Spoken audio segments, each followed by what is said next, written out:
نو کور کې دا ځینې سودا نشته ده د کیک دپاره دې دپاره زه اوس ځمه آوټساید او دا ځینې مواد چې کم دي د کیک جوړولو دپاره هغه زه ځم د بازار نه اخلم.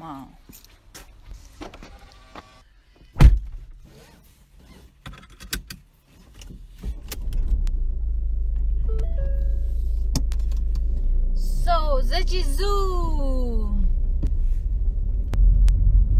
نن خو سخته ګرمي ده 24 degree but it's really hot.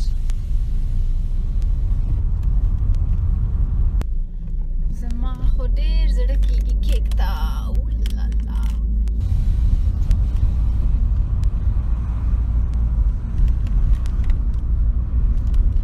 څه ښایسته ویدر ده نن.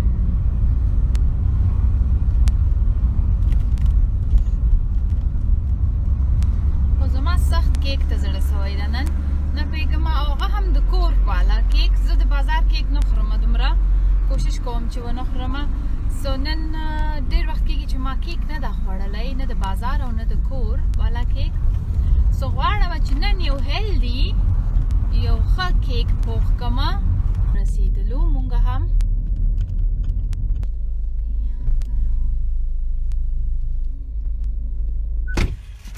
سو تادی له خیر سره ورسېدلو او دونه خاص شیان زما په کار نه دي. تنه یو دوه شیان په کار دي. زما اوړه په کار دي او غوړي مې په کار دي او بیکینګ پاوډر. سو به ګورو چې څنګه کېږي. سو ما بیکینګ پاوډر راواخیسته پلس ونیل شوګر او اوس دا د یو دانه یو پاکټ اوړه هم دلته شته. سو دا هم زه راخلم. بس زما شیان پوره سول. سو سودا مې واخیسته هغه ځینې شیان چې زما په کار وه. نو اوس ځو کور خواته. سلامونه ګرانو دوستانو. خدای وکړي چې جوړ او روغ اوسېږئ هر چیرې چې یاستئ او خدای وکړي چې دا د روژې وخت تاسو باندې ښه تېرېږي. زما په دې وخت د روژه کې ډېر زیات خواږه شیانو ته زړه کېږي. نو دې د لاسه زما زړه اوسه چې کیک کور کې جوړ کړم او په دې ویډیو کې زه تاسو نو اوس چې دا د لیمو کیک ده نو اولي شی چې پکارېږي یو دانه سلامت لیمو راواخلئ. د یو سلامت لیمو جوس راوباسئ. نو دا د یو لیمو جوس ده او ورپسې دا پوستکي یې ټول پوست کئ صفا ومینځئ. اول لیمو بیا پوست کئ دا لیمو بیا تاسو ته ښیم چې داسې میده کئ. تاسو د یو لیمو پوستکي داسې نري پریک کئ او دا ټول اوس ښه میده بلکل میده چې داسې بیخي واړه سي. نو داسې ټول پریک کړي د یو لیمو پوستکي.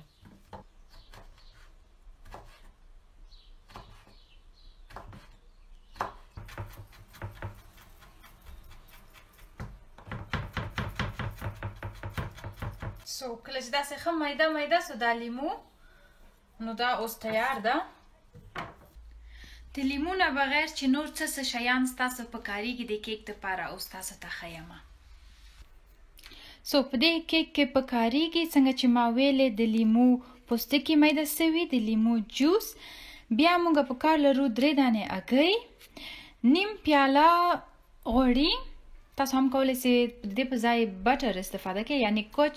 اصلا باید څوک کوچ استفاده کړي خو زما کوچ نه خوښیږي په دې چې کوچ صحت ته فایده نه کوي بلکې نقص کوي او دا د اولیو اویل ده. بل تاسو په کار لرئ سیم برابر چې څومره تاسو غوړي اچوئ هماغومره د تاسو بوره په کارېږي. سو دلته دا نیمه پیاله ده تقریبا د نیم نه لږ زیات او دومره اوړه تقریبا یو ګیلاس اوړه په کار ده. بل څنګ کې ما دا چهارمغز میده کړی ده. ستاسو خوښه چې څومره پکې اچوئ خو ډېر زیات هم چې سي بیا دا مواد سره اندازه یې خرابېږي. او بیکینګ پاوډر یعنی په افغاني کې ورته سودا وایي. آی تھنک سودا یا سو دا شیان ستاسو په کارېږي په دې کیک کې. نو اول مونږ دا 3 دانې هګۍ راخلو او دا سره ډېر ښه میکس کوو.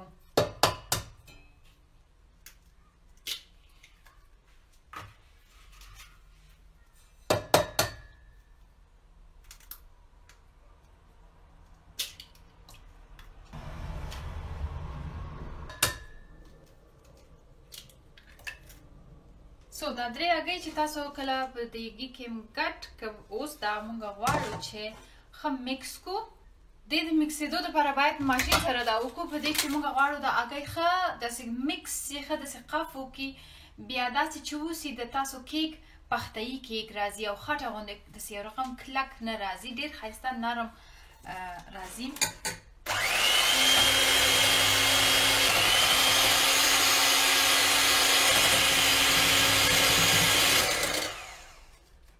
سو دغسې باید لږ قفناک سي دې کې اوس موږ دا لیمو جوس ګډوو او پکې دا بوره هم ګډوو او بیا مکس کوو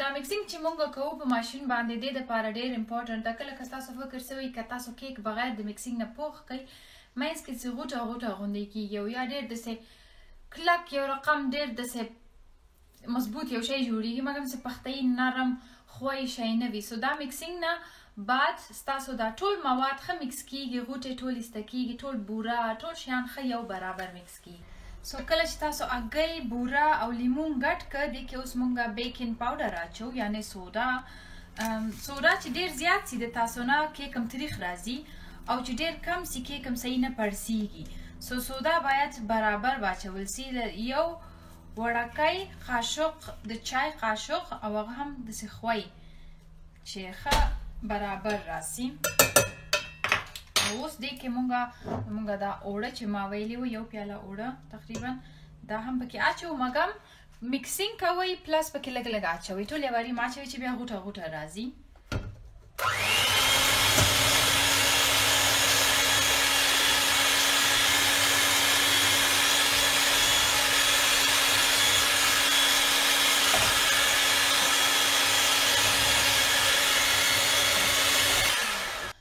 آخري شی چې د غوړي ده دا هم پکې اوس موږ ګډوو او مکس کوو ماشین سره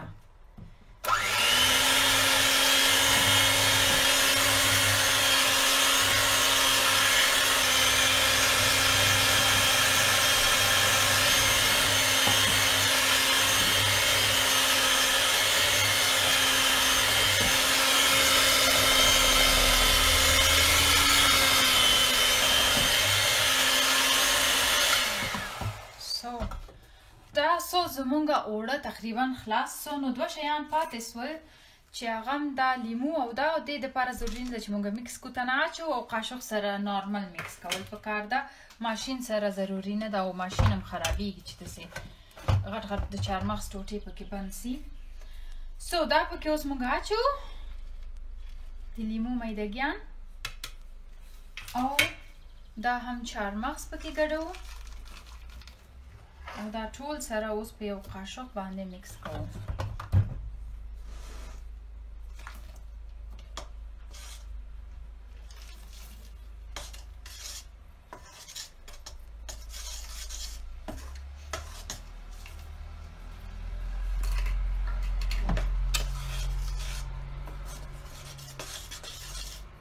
دې نه مخکې چې تاسو اوس دا کیک یا دا مکسچر په داش کې کیک دی اول داش په 180 درجه باندې کېږدئ حرارت یې او بل دا زما لاس د کیمرې مخکې راغی او بل داش باید د اول نه ګرم وي یخ داش کې مه ږدئ چې دا بیا کیک خراب راځي سو داش باید تاسو 1-2-3 دقیقې پرېږدئ 180 درجه باندې چې لږ ګرم سي اول نه بیا د هغه نه بعد مونږ پکې دا کیک ایږدو اوس وګورو سو دا داش ما په 180 درجه ایښی ده او یو څو دقیقې مخکې ګرم سوی هم دا تیار نو اوس پکې زه دا کیک ایږدمه خدای دې خیر کوي نو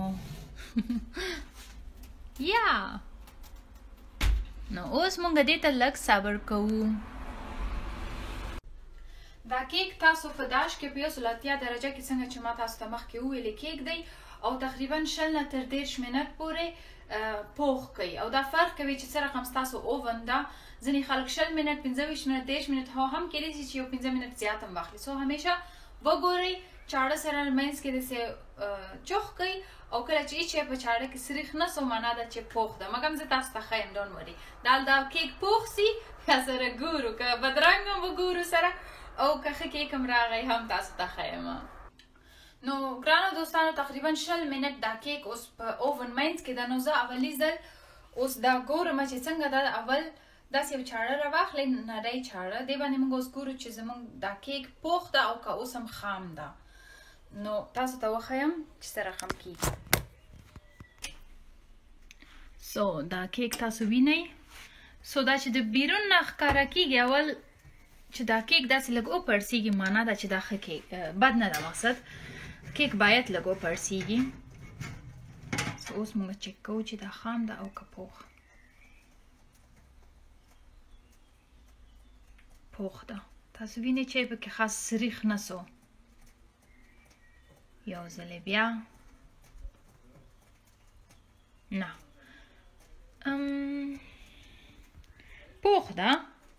سو پکې داسې لوند شی سریخ نه ده. دا چې لږ لږ غوړ ښکاري دا غوړي ده. سو اصلا پوخ ده. نو زه دا اوس بندوم، کمپلیټلی ګلوم. سو تاسو اوس وکته چې په شاړه کې هیڅ شی سریخ نه سو، نو کیک پوخ ده. نو دا کیک زه زیات په داش کې نه ږدم، په دې چې څونه چې وخت اضافه پکې تیر سي دا کیک وچ راځي. سو اوس کیدای سي ډېر ښایسته هغه وي، ډېر ښه نرم او مزهدار وي، او که دا ډېر زیات پاتې سي بیا دا وچ کلک کیږي.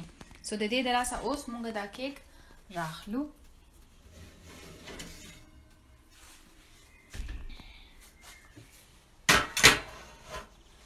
دا کیک اوس نو دلته بیرون هوا کې اکدم چې لږ یخ سي، او کله چې بیا یخ سو بیا دا کټ کوو. په دې چې که په داسې حالت کې کټ کې دا میده میده کیږي. نو ګرانو دوستانو دا هم سو زموږ افغاني کیک.